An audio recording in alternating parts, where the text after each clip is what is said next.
She was returning diapers to buy medicine for her baby. And in the desperation of that moment, a billionaire saw the daughter he'd lost and the man he'd forgotten to be.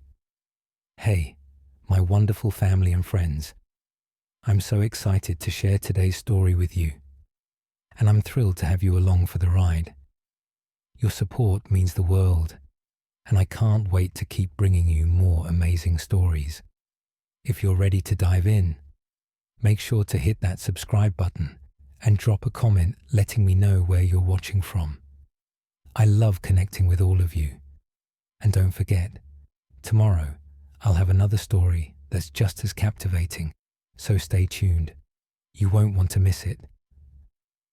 The penthouse smelled like money and silence.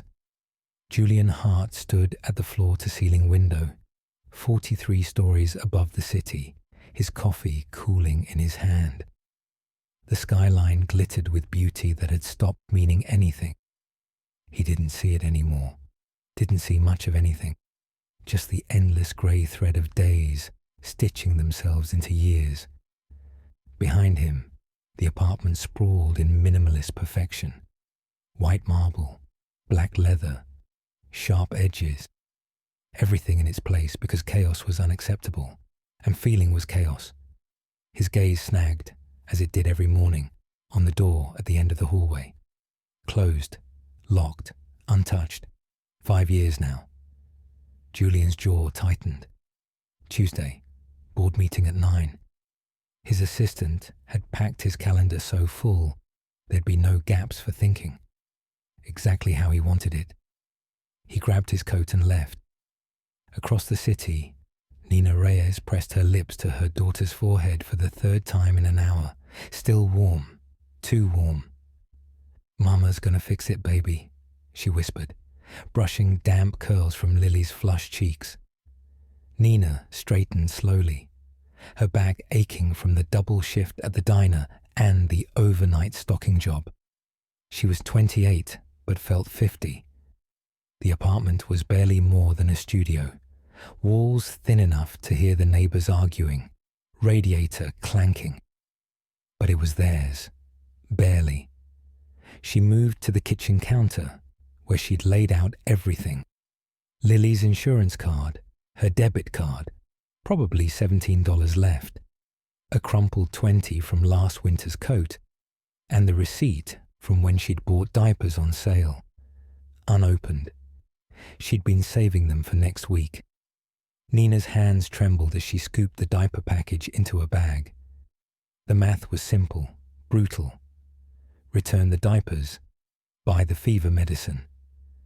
Lily couldn't wait for Friday's paycheck. She kissed her daughter one more time and stepped into the cold March morning. The bus ride took 40 minutes. Nina spent it practicing. "I need to return these. No, I don't have a gift receipt." She wouldn't cry. She would simply do what mothers do, survive. The pharmacy section of Megamart smelled like antiseptic and artificial lemon. Nina stood in the children's medicine aisle, reading labels like someone defusing a bomb.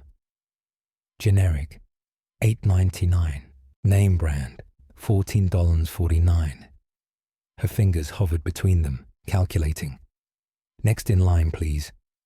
There were 3 people ahead of her. She counted her breaths. In for 4, out for 4. Next. Nina stepped up, setting the diapers on the counter.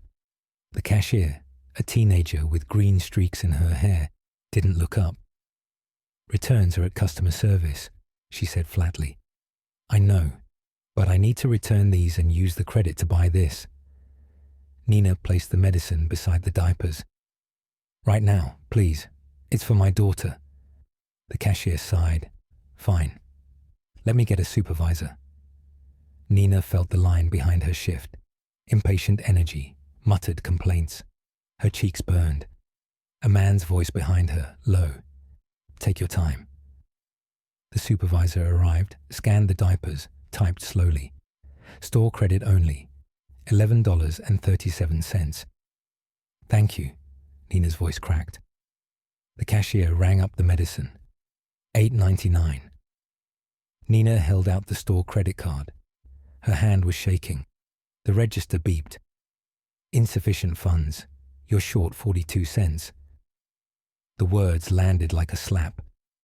Nina stood frozen. 42 cents. The difference between healing her daughter and going home empty-handed was 42 cents. Let me check. I've got it. A hand appeared, placing a credit card on the counter. Nina's head snapped up. The man behind her wasn't looking at her. Sharp jawline, expensive coat, dark hair threaded with silver. Everything about him screamed wealth. Ring it all together, he said quietly. No. The word burst from Nina. I can't. Now he looked at her. His eyes were grey, storm-coloured, and utterly devastated beneath their polished surface. Not pity, something raw. Please, he said, and the words sounded like it had cost him something. Let me. The cashier swiped his card. Nina grabbed the bag, her vision blurring. I'll pay you back. But he was already walking away. Nina walked out through automatic doors into a parking lot where she finally broke. She leaned against a concrete pillar and sobbed, huge, gasping breaths, because a stranger had seen her at her absolute lowest, and because Lily would be okay, and because she didn't know which emotion was drowning her more, gratitude or shame. When she looked up, wiping her face, she saw him, the man with the grey eyes, standing beside a sleek black car staring directly at her. Julian's feet had carried him to his car on autopilot, but his hands wouldn't reach for the door handle. He couldn't stop seeing her face, the way her fingers had trembled, the way she'd whispered my daughter like a prayer, the way 42 cents had stood between her and medicine. Daddy, my tummy hurts. Emma's voice, 3 weeks before the pneumonia took her, before he'd realized that all his money meant nothing when death came knocking. He'd bought the best doctors, the best hospital, and she died anyway, her tiny hand going cold in his, while machines beeped their useless warnings. Julian pressed, his palm against the car window. The woman was still there, her shoulders shaking. Even from this distance, he could see the way she clutched that medicine bag like it contained the whole world. Because for her, it did. He should leave, get in his car, return to his carefully constructed numbness. But his feet were moving again, carrying him across the parking lot. Nina saw him coming and panic flooded her system. Please, she said as he approached, I'll pay you back. I just need your address. I don't want you to pay me back. His voice was quiet but firm. They stood 3 feet apart, two strangers caught in awful intimacy. Nina's jaw tightened. I don't take charity. It's not charity. Then what is it? The words came out sharp, edged with rage. What do you want? Because people don't just do things for free. So what's the angle? Something flickered across his face. Pain, maybe. There's no angle, he said carefully. I saw someone who needed help. That's all. That's all. Nina laughed bitterly. You probably spend more on coffee in a week than I make in a month. This? She held up the medicine. This is everything to me. My daughter's everything. And you just swooped in like... Her voice cracked. I'm sorry, thank you, really. But I don't know how to... Julian was quiet for a long moment. When he spoke, his voice was softer. My daughter died 5 years ago. The words hit Nina like cold water. She was 3.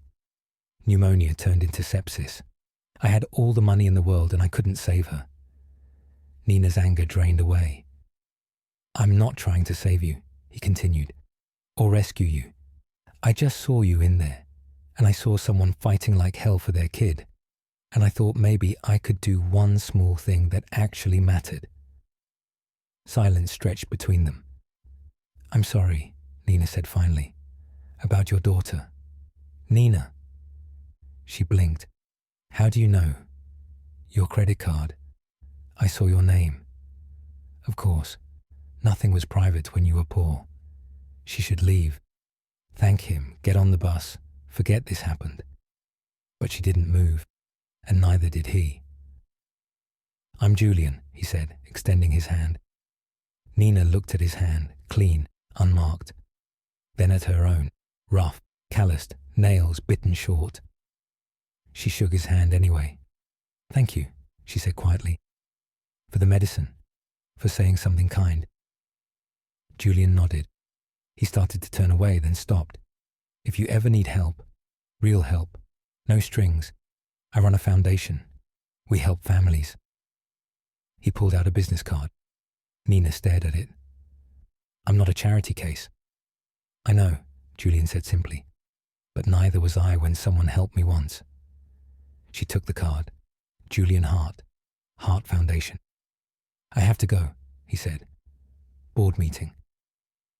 He walked to his car without looking back. Nina watched him drive away, the card heavy in her pocket, the medicine heavier in her hand. She had no intention of calling him. 3 days later, Nina's phone rang with an unknown number. She almost didn't answer. Hello? Nina, it's Julian Hart.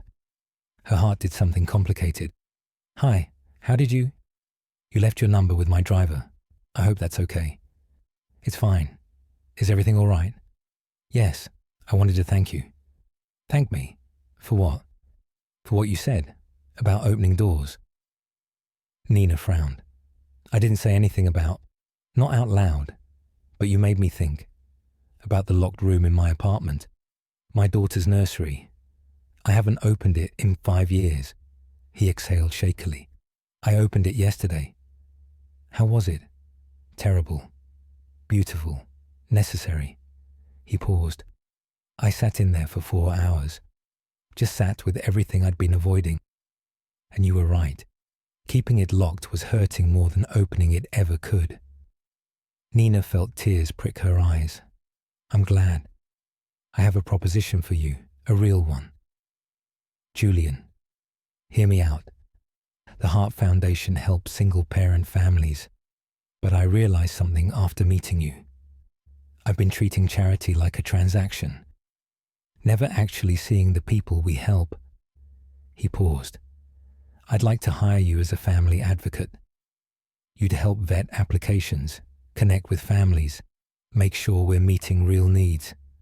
Nina's breath caught. You're offering me a job? Full-time. Salary, benefits, healthcare for you and Lily. The word healthcare stopped her heart. What's the catch? No catch. Just honesty. Nina looked around her tiny apartment, at the crib, the cracked ceiling, the life she'd been fighting to sustain. Can I think about it? Of course. But Nina, you'd be doing me a favor, not the other way around. 2 weeks later, Nina walked into the Hart Foundation offices and tried not to throw up from nerves. Julian met her in the lobby. Something was different about him. Lighter, his eyes less haunted. You came, he said, smiling. I almost didn't. What changed your mind? Lily. And the fact that you said please in a parking lot like it cost you something. People with money don't usually say please to people like me. Then they're idiots. He showed her around. This is your office, he said, opening a door. Nina stepped inside and froze. It had a window, a real desk, a computer, a small shelf with a framed photo, Lily laughing. How did you... I asked your boss at the diner to send me a copy. Nina touched the frame with shaking fingers. It's perfect. They worked together that first day. Julian had the data. Nina had the lived experience. Together, they were formidable. Around 3, Nina's phone buzzed. Mrs. Chen sending a video. Lily on the floor, stacking blocks, babbling happily, completely healthy. That's her? Julian asked, leaning over. Yeah, that's my girl. She has your smile, he said quietly. Their eyes met, and something passed between them. Not romance, not yet, but recognition, connection. Thank you, Nina said, for this. You were never less than anything, Julian said firmly. I just gave you a space that already existed. The rest is all you. As the day ended, Julian walked her to the elevator. Same time tomorrow. Same time tomorrow. The elevator doors started to close, and Julian's hand shot out. Nina? Yeah? I'm glad you called. 6 weeks into the job, Nina made a mistake. She'd been working late at Julian's home office. He'd insisted she could work remotely when Lily was sick. Mrs. Chen had a family emergency, so Nina brought her daughter along. But Lily was 2, and 2-year-olds didn't understand boundaries. Nina was deep in work when she heard it, the creak of a door. Lily, no. Too late. Her daughter stood in the hallway, her small hand on the doorknob of the room at the end. Lily, baby, come here. Pretty room, Mama. Lily pushed the door wider, toddling inside. Nina ran. The nursery was frozen in time. Pale yellow walls with hand-painted clouds, a white crib with a mobile of silver stars, shelves lined with books and stuffed animals, and Lily reaching for a doll. What the hell is going on? Julian's voice cracked like a whip. He stood in the doorway, his face drained of colour. I'm so sorry, Nina stammered, scooping Lily up. She got away from me. This room is locked. It's always locked. I don't know how she... You brought a child into my home, into this room. She's 2. I turned my back for 30 seconds. 30 seconds. Julian's eyes were wild. That's all it takes.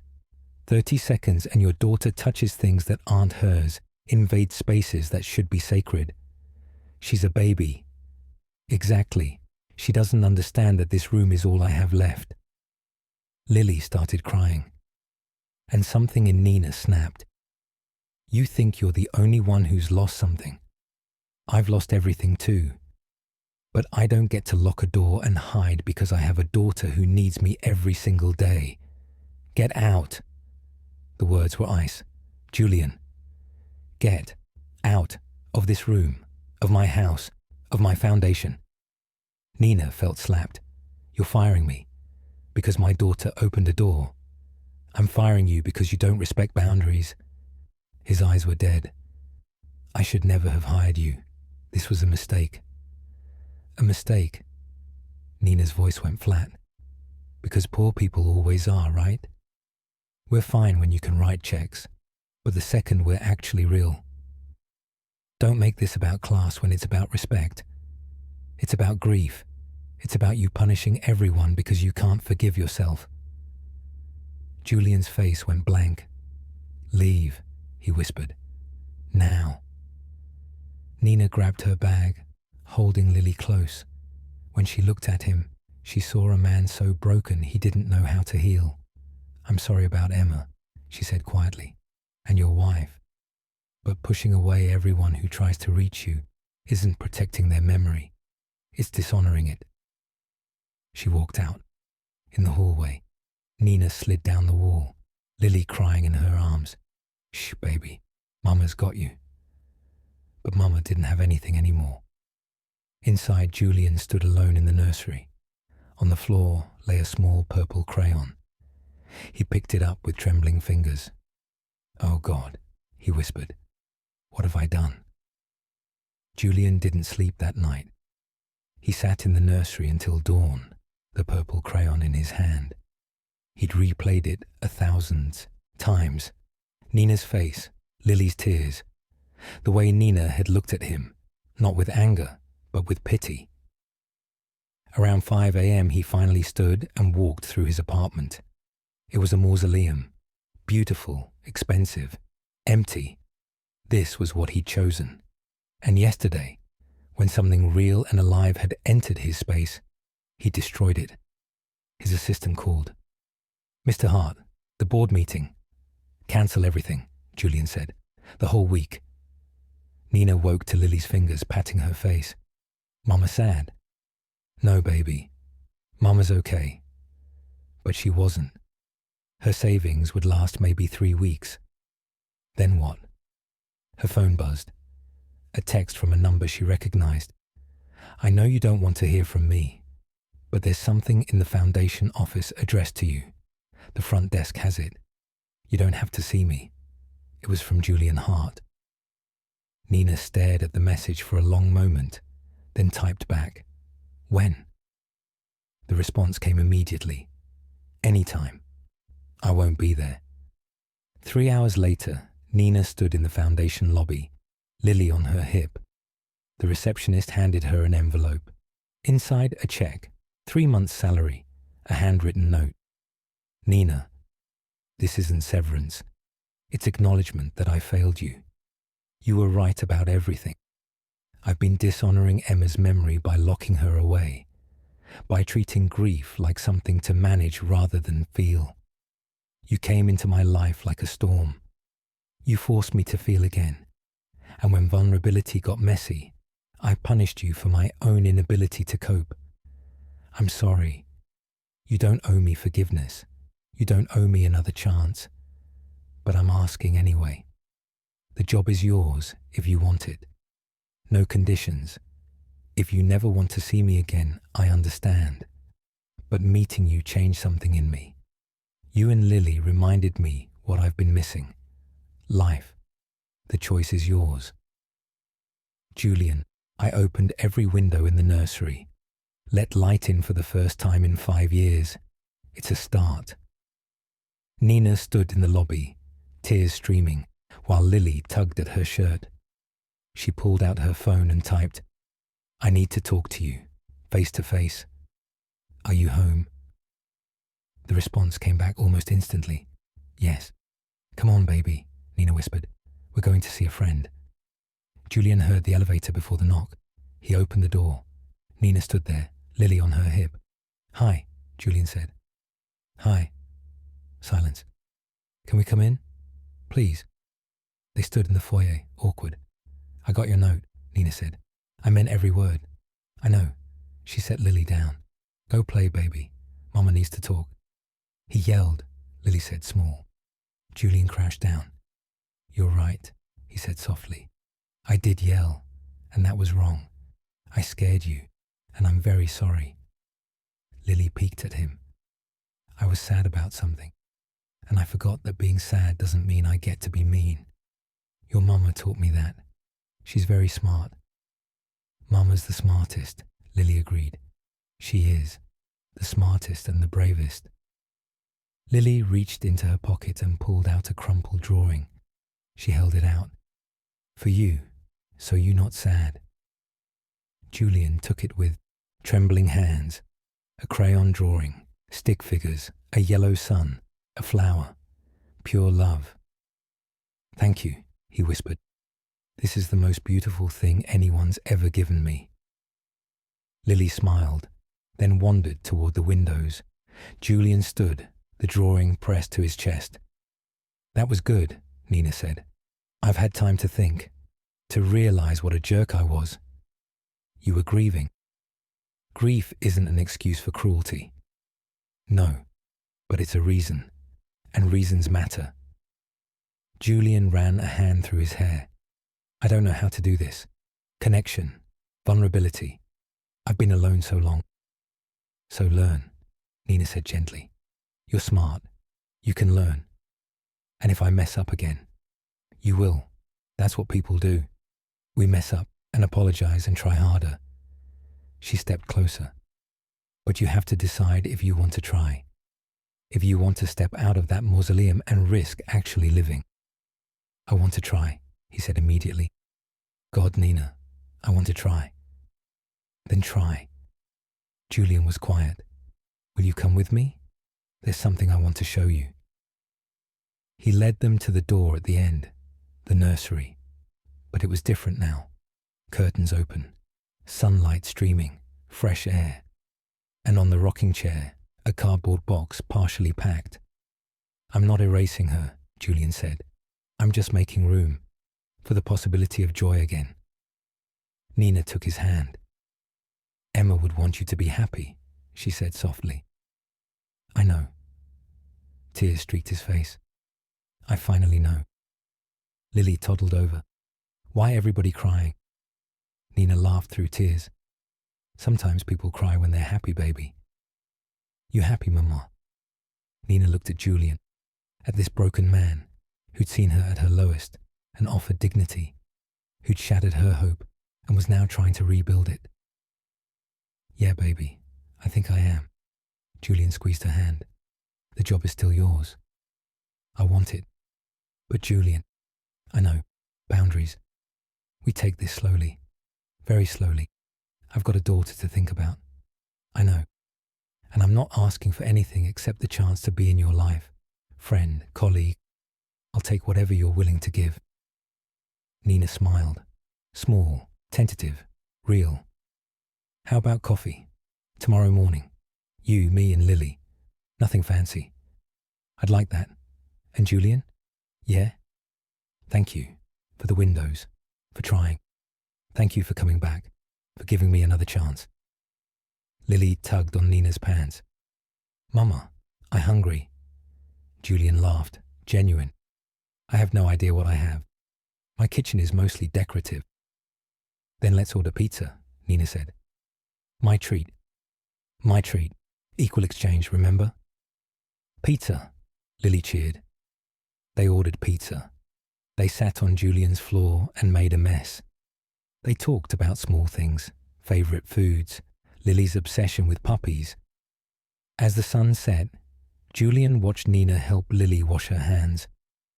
He heard Lily's laughter echoing through rooms that had been silent for 5 years, and he felt something he'd thought was dead. Hope. Nina caught him staring. "You okay?"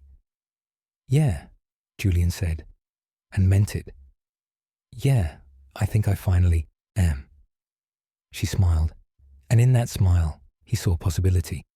Not replacement, not forgetting, but continuation. Same time tomorrow. Same time tomorrow. At the door, Nina hesitated. Then she stood on her toes and kissed his cheek. Brief, soft, a promise. "Thank you for opening the windows," she whispered. "Thank you for teaching me how." As they left, Lily waved. "Bye, Mr. Julian." "Bye, Lily. See you tomorrow." The door closed, and Julian stood in his apartment, no longer a mausoleum, but a home in progress. On the counter, Lily's crayon drawing. In his hand, the warmth of Nina's touch. In his heart, for the first time in 5 years, something like peace. He walked to the nursery and spoke to the empty room. "I'm going to be okay, Emma. I'm going to live again. Not because I've forgotten you, but because you taught me how precious life is." The curtains fluttered, and Julian chose to believe it was her blessing. He closed the door gently, not locking it, just closing it, and walked toward the light.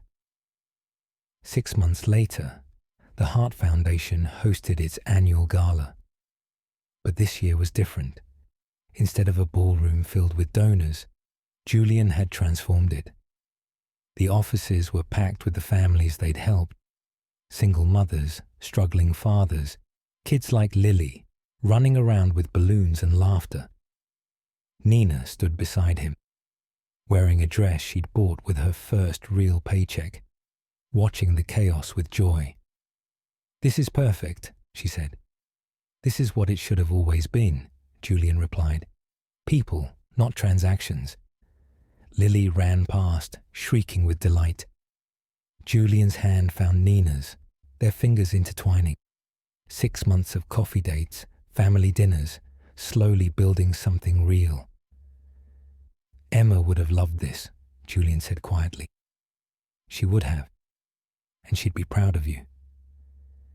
He turned to her, this woman who'd crashed into his life and broken all his walls. "I love you," he said, simple and true. Nina's eyes filled with tears. I love you too. They kissed, surrounded by noise and life and beautiful chaos. And somewhere, in the space between memory and hope, two souls who'd been lost found their way home. Not back to what was, but forward to what could be, together. Sometimes the most unexpected encounters change everything. A billionaire and a single mom, two people from different worlds, found each other in a moment of desperation and discovered that love isn't about what you have. It's about what you're willing to give. And sometimes the greatest gift is simply showing up, opening the door, and choosing to live again. Thank you so much for watching all the way to the end. I hope you enjoyed the story. There are plenty more amazing stories coming your way, so don't stop here. Just click on the video showing on your screen and keep watching. I'll see you there.